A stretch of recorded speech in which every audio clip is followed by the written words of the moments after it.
Durante 18 años, una niña estuvo desaparecida. Para su familia, el tiempo se convirtió en una tortura interminable. Vigilias, búsquedas, esperanzas rotas. Lo que nadie sabía era que Jessie Lee estaba viva, atrapada en el patio trasero de un hombre que decidió robar su infancia, su libertad y hasta su identidad. Esta es la historia de una de las desapariciones más largas y aterradoras en la historia de Estados Unidos y del increíble regreso de Jessie después de casi 2 décadas de cautiverio. Era el 10 de junio de 1991, cuando la rutina de una niña de 11 años se rompió para siempre. Jessie Lee se despertó temprano, como cada mañana, para caminar hacia la parada del autobús escolar en California. El trayecto era corto y conocido, pero aquella mañana, un auto gris se detuvo a su lado. Dentro estaba Philip Garrido y su esposa Nancy. Philip bajó, sacó un arma eléctrica y descargó la corriente contra el cuerpo indefenso de Jessie. Ella cayó inmóvil al suelo. En cuestión de segundos, Nancy abrió la puerta del vehículo para arrastrarla adentro. Desde la distancia, el padrastro de Jessie alcanzó a presenciar la escena. Corrió desesperado, pero el auto arrancó y desapareció frente a sus ojos. Ese fue el instante en que la vida de Jessie cambiaría para siempre, y el comienzo de una búsqueda que se prolongaría durante 18 años. Los Garridos llevaron a Jessie hasta su casa. Allí comenzó una vida que no podía imaginar ni en sus peores pesadillas. Detrás de la vivienda, escondido a simple vista, había un patio caótico que Philip había convertido en una prisión. Cercas de madera, lonas extendidas, cobertizas destartalados y casetas de almacenamiento que conformaban un pequeño laberinto en el que nadie del exterior podía ver qué ocurría adentro. Ese sería el escenario del cautiverio de Jessie durante casi 2 décadas. La niña fue conducida hasta una pequeña construcción precaria donde apenas cabía una cama vieja y un cubo donde tenía que hacer sus necesidades. El aire era pesado, sofocante, y la oscuridad convertía aquel espacio en una celda sin barrotes. Desde el primer instante, Philly le dejó claro que ya no era libre. Le prohibió pronunciar su propio nombre, arrebatándole la identidad que la conectaba con su familia. Para él, Jessie dejó de existir. Lo que quedaba era solo una sombra que debió obedecerle en silencio. Los primeros días fueron una pesadilla marcada por el miedo y el dolor. Philip la visitaba constantemente, abusando de ella física y psicológicamente, sometiéndola al control absoluto. El silencio se convirtió en la única forma de defensa de Jessie. Cada intento de resistirse era respondido con amenazas, gritos o violencia. No tenía a dónde huir. Al otro lado de esas paredes improvisadas había una familia, una vida normal, gente que jamás imaginó lo que sucedía tan cerca de ellos. Pero para Jessie el mundo exterior dejó de ser alcanzable. Con el paso del tiempo, Jessie comenzó a entender que el aislamiento era su nueva realidad. Sus días se confundían entre amaneceres y noches, sin calendario, sin escuela, sin contacto humano más allá que sus captores. Philip, un hombre con delirios religiosos, se creía elegido por una misión divina. A menudo hablaba de visiones, de voces que lo guiaban, y usaba esa retórica para justificar su crueldad. En su mente distorsionada, lo que hacía no era un crimen, sino un destino. Nancy, su esposa, no fue la figura salvadora para Jessie, aunque a veces mostraba gestos de aparente ternura, pero en realidad participaba en la manipulación y el sometimiento de la niña. Le llevaba comida, vigilaba sus movimientos y reforzaba las amenazas de Philip. Con cada día que pasaba, las cadenas invisibles se apretaban más. La pareja no necesitaba barrotes de hierro. El miedo y la soledad eran una cárcel mucho más poderosa. En ese patio trasero comenzó a borrarse la infancia de Jessie. Las risas, los juegos y los sueños de una niña de 11 años quedaron atrás, reemplazados por la angustia constante de sobrevivir al día siguiente. Afuera el mundo seguía avanzando, pero para Jessie el tiempo se había detenido en aquel espacio oculto donde la esperanza parecía no tener lugar. Los meses se convirtieron en años y aquella niña fue creciendo dentro de ese encierro, sin escuela, sin amigos y sin contacto con el mundo exterior. Jessie fue condenada a madurar en condiciones inhumanas. A los 14 años quedó embarazada de su captor y se convirtió en madre cuando apenas era una adolescente. Dar a luz en ese patio improvisado fue una experiencia traumática, sin médicos, sin apoyo, solo bajo la mirada de sus captores. Con el paso del tiempo tuvo 2 hijas, quienes crecieron creyendo que aquel espacio cerrado era todo lo que existía. Para ellas, el patio trasero de Philip Garrido era el mundo entero. Jessie, a pesar del dolor, trató de darles cariño y protección, convirtiéndose en una madre resiliente que buscaba mantener vivas a sus hijas en medio del infierno. En el mundo exterior, mientras Jessie aprendía a sobrevivir en el encierro, su familia libraba una batalla contra la desesperación. Su madre Terry se negó a aceptar la posibilidad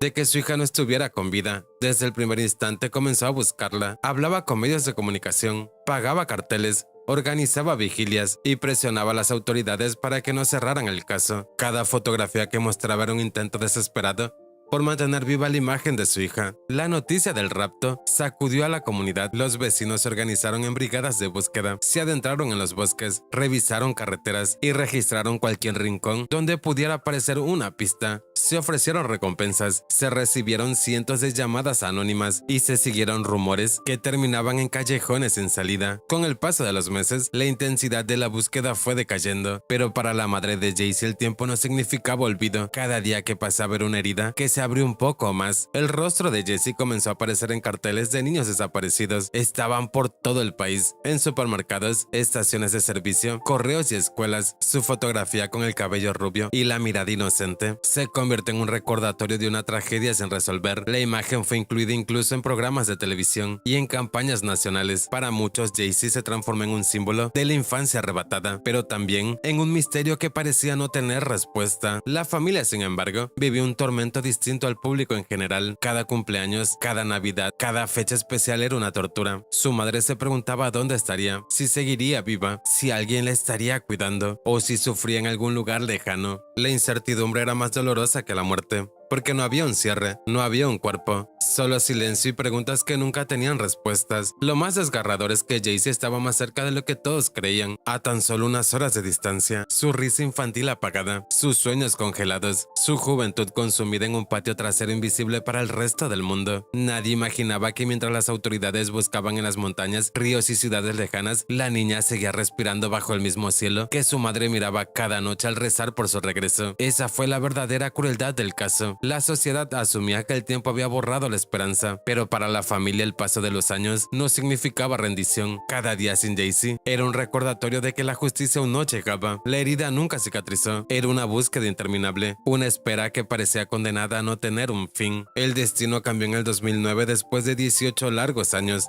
Philip Garrido, cada vez más confiado en su capacidad de manipulación, comenzó a exponerse de maneras que finalmente lo pondrían en la mirada de las autoridades. Su mente delirante, obsesionada con religiones improvisadas y supuestas misiones divinas, lo llevó a presentarse en instituciones y a acudir a eventos comunitarios como si llevara una vida normal. En una de esas ocasiones, Garrido tomó una decisión que resultaría fatal. Llevó a sus dos hijas adolescentes a la Universidad de California. Para él era un gesto de normalidad, un intento de convencer al mundo de que era un hombre reformado y un padre ejemplar, pero lo que no pudo controlar fueron las señales que sus hijas proyectaban sin hablar. El personal universitario que las recibió notó algo profundamente extraño en ellas. No se comportaban como jóvenes de su edad, hablaban de manera confusa, con un vocabulario limitado, como si hubieran crecido en un mundo distinto, desconectadas de la sociedad. Sus miradas reflejaban un vacío inquietante, una mezcla de miedo y desconcierto que ningún adolescente criado en libertad tendría. Aquella incomodidad encendió las alarmas. El personal universitario, sin ignorar lo evidente, decidió notificar a las autoridades. Fue un gesto de intuición, de no pasar por alto algo que parecía insignificante, y esa pequeña acción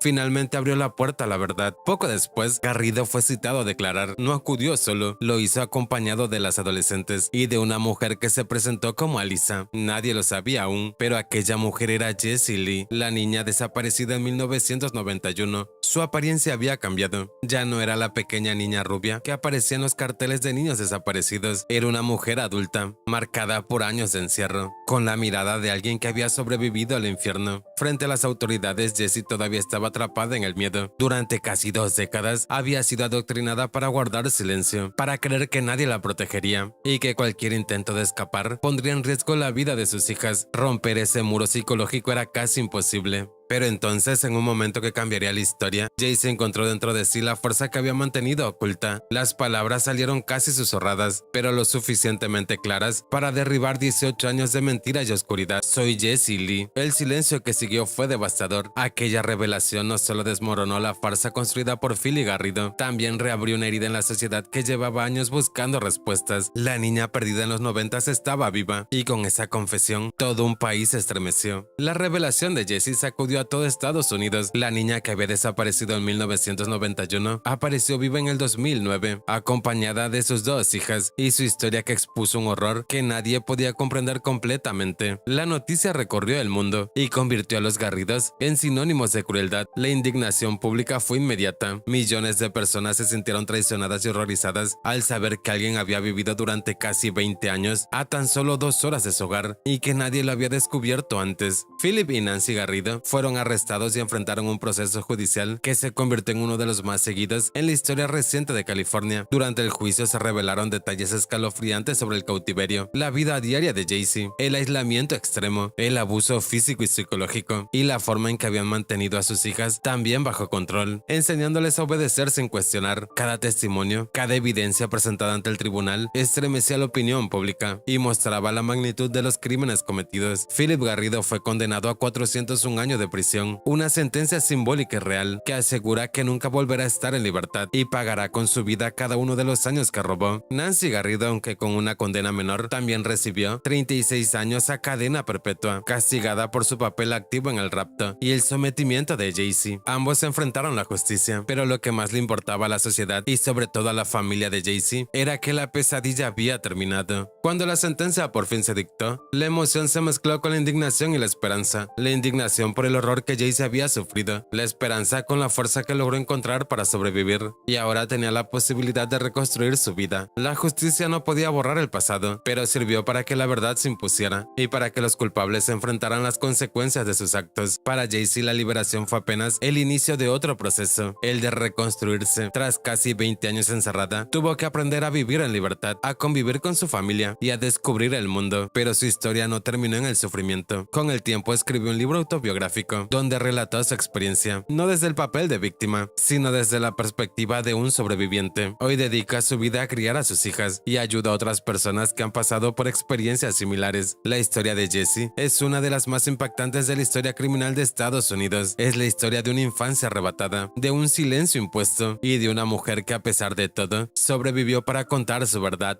Su caso no solo expuso la maldad de los individuos, sino también la capacidad humana para resistir a lo inimaginable y volver a nacer después del horror. El verano del año 2000 en Inglaterra parecía traer calma y alegría. En las zonas rurales del sur, los campos verdes se llenaban de familia, niños jugaban y los atardeceres eran tranquilos. Nadie imaginaba que en cuestión de días, la inocencia de toda una nación sería arrebatada. Esta es la historia de Sarah Pink, una niña de tan solo 8 años, cuya desaparición no solo estremeció a todo Reino Unido, sino que también cambió para siempre las leyes de protección infantil.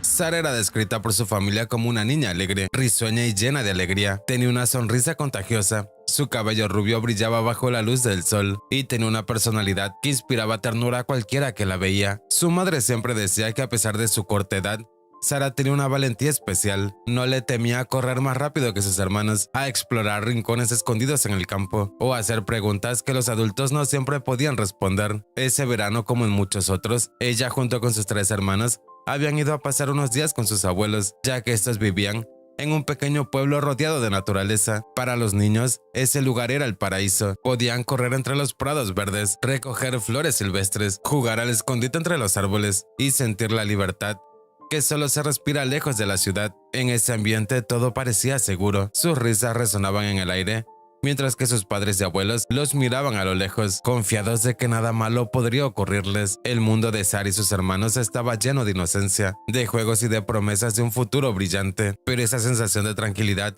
era tan solo una ilusión. Muy cerca de allí, alguien acechaba en silencio, un hombre que no veía niños, sino a su próxima víctima. Era alguien que observaba desde las sombras, esperando el momento exacto para atacar. El 1 de julio del 2000, al caer la tarde, Sarah estaba jugando con sus hermanos en un campo cercano. En un momento dado se adelantó corriendo sola hacia un sendero y desafortunadamente esa fue la última vez que su familia la vio con vida. Cuando los minutos pasaron y Sarah no regresó, comenzó el pánico. La familia buscó desesperadamente por los alrededores, pero era como si hubiese desaparecido en cuestión de segundos. Las autoridades fueron alertadas de inmediato y en pocas horas comenzó una búsqueda masiva que incluyó helicópteros, voluntarios y cientos de policías. La historia de la pequeña Sarah llenó los titulares de todo el país. Entre los testigos que declararon a los días posteriores a la desaparición de Sarah, varios coincidieron con un detalle inquietante. Una furgoneta blanca había sido vista merodeando la zona, conduciendo lentamente como si vigilara el entorno. Algunos vecinos dijeron que la habían notado antes, estacionada cerca de parques y escuelas, pero nunca le habían prestado atención. Hasta ese día, esa pista se convirtió en el centro de la investigación. La policía comenzó a investigar todos los vehículos similares en la región, y pronto un nombre surgió entre los sospechosos. Roy no era un desconocido para las autoridades.